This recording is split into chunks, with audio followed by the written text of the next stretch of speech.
Bismillahirrahmanirrahim. In the last part, we spoke about the measure of central tendencies, which include the mean, median, and the mode. We found the mean, mode, median for ungrouped data and grouped data. Also, we find some of them using the graphs. For today, we are going to speak about the measure of variation. And these are the range, variance, standard deviation, and coefficient of variation. Start with the range. Range R is equal to the highest value minus the lowest value. For the variation, I'm going to mention the definitions first, then I'm going to give some examples. The Gaussian variation is the average of the squares of the distances, or distance each value is from the mean. It's given by sigma square equal sigma of x minus mu all to power 2 divided by n. And x is the individual value, mu is the mean of the population, and n will be the population size. For the standard deviation, it is just the square root of the variance. Sigma equal to sigma square, that will be square root of sigma x minus mu all to power 2 divided by n. So we have range, that will be the difference between the highest and lowest. We have the variance, which is equal to sigma of x minus mu. Mu is the mean of the population divided by the population size. Usually these standard or standard deviation and variation are tools to measure the distribution of the data, how good it is, the quality, and also to speak about, to give some conclusion, and also sometimes to draw the conclusion for the data based on the variance and the standard deviation. This will be for the sample. We're going to come back to this one later on. Let's take this example.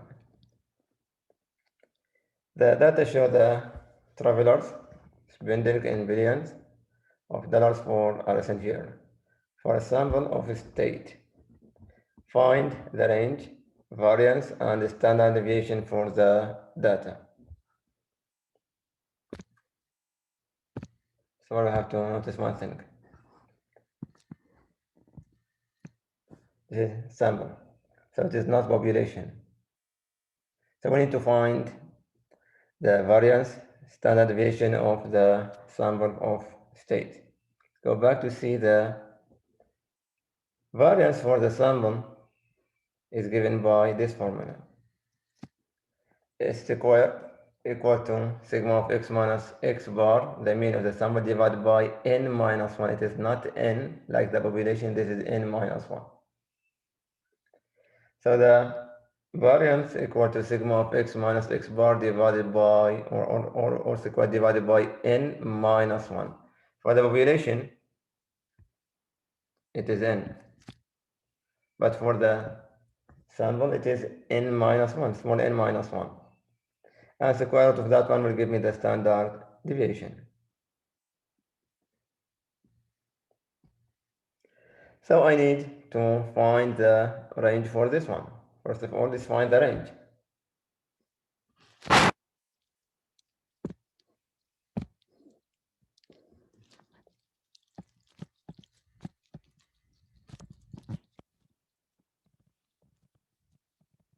The range equal to the highest value minus the lowest, which is equal to the highest one in this value is 110 minus lowest one is 20.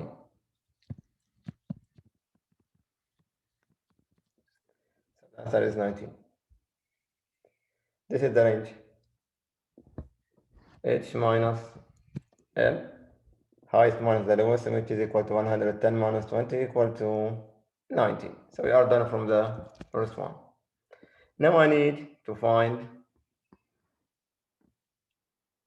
variance. Variance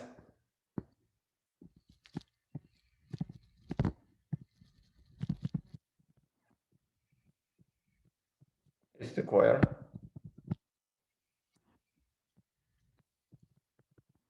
equal to sigma of x minus x bar divided by n minus 1.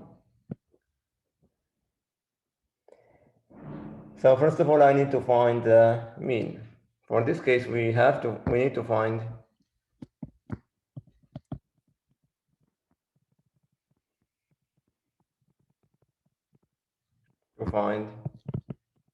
x bar, the mean. And we know that x bar equal to sigma of xi's divided by n,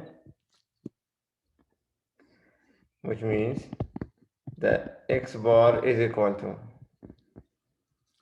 the sum of these numbers, which is 20, plus 33, plus 21,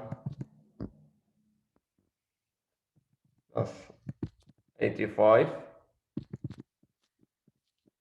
23, plus 110, plus 30, 24. There's not enough space for these. I'm going to do it again.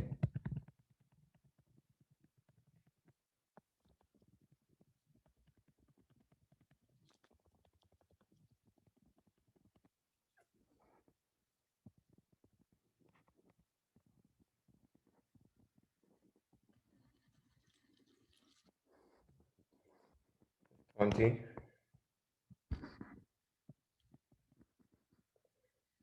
plus 33, plus 21, 85, 23, plus 110, plus 30, plus 24, plus 74, plus 60. Divided by the number of the values we have 7, 8, 9, 10 divided by 10. That will be equal to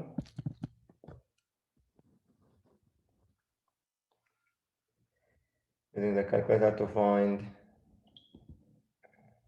these. It will be 20 plus 33 plus 21 plus 85 plus 23 plus 110 plus 30 plus 24 plus 74 plus 60 is equal to 48 divided by 10 is equal to 48. So this is the mean of the value 48. So we found the mean. So this is square. I forgot to write. This is square. Now I need to find the difference between the values and the mean for each one of them.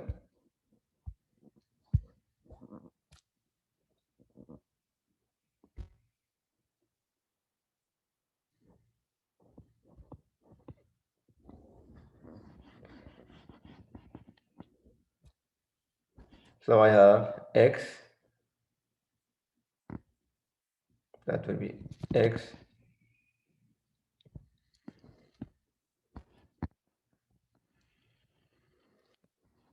is 20, 33, 21, 85, 23, 110, 30, 24, 74, and 60. Now we need to find this one, which is x minus x bar.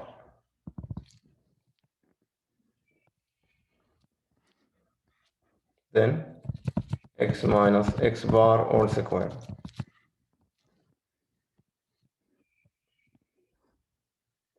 I need to find these values now. We have x bar is 48. So 20 minus 48 will be minus 28 for the first one. For the second one, it is minus 15 because it is x minus x bar. 20 minus 48 is minus 28. 33 minus 48 is minus 15. 21 minus 48 is minus 27. 85 minus 48 will be 30. 23 minus 48 will be minus 25. 110 minus 48 will be 62. 30 minus 48 is minus 18. 24 minus, it will be minus 24. And this will be minus 26 minus 12. So these are the differences. Now let's square each one of them.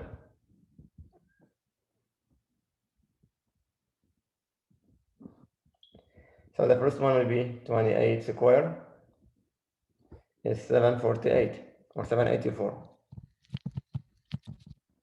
Next one will be 215 or 225. Then 27 square is 729. 729. Next one, 37 square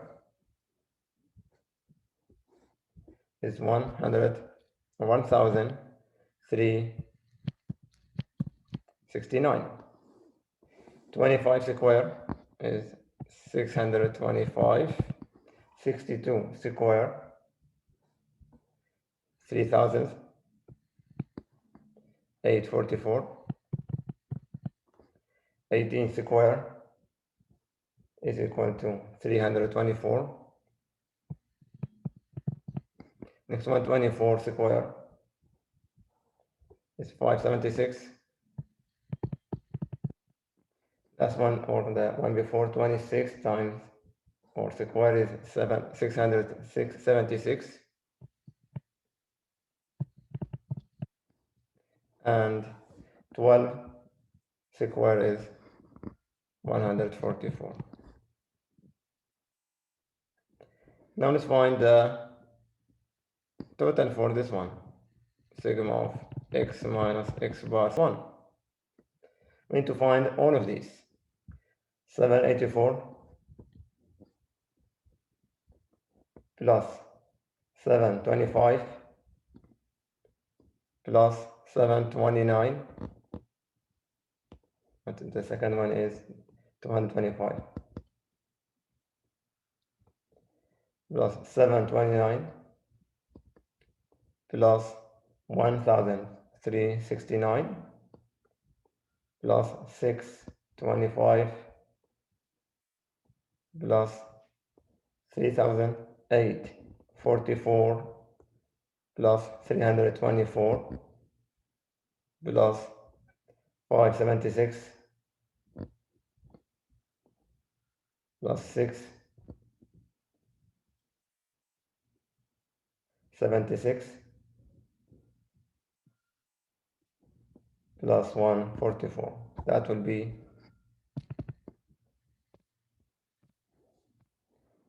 9,296.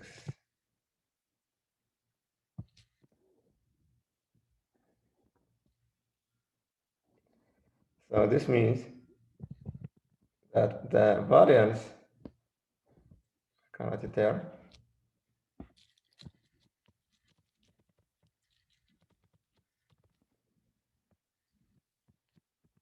square is 9,296 divided by n minus 1. We have n equal to 10, so this will be 10 minus 1, which is 9. That will be equal to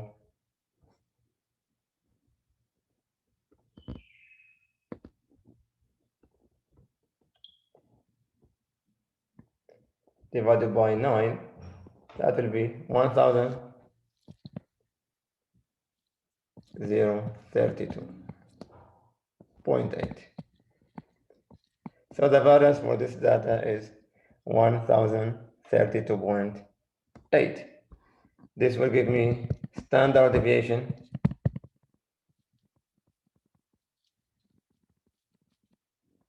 that will be S square root of 1032.8. So the standard deviation for this one will be,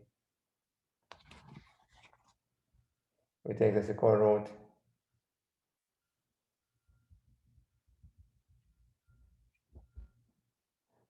1032.8 is equal to 32.132. So the standard deviation for this data is equal to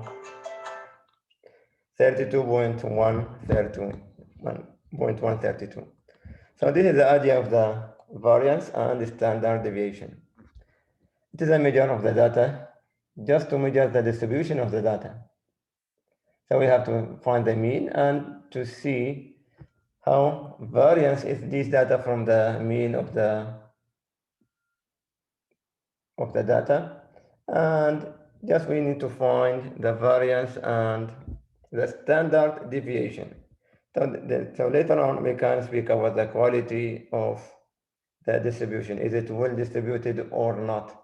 And also we are going to use it to compare between the data which is above the average or less the average. How far this value is from the mean? Is it too far from left or from right?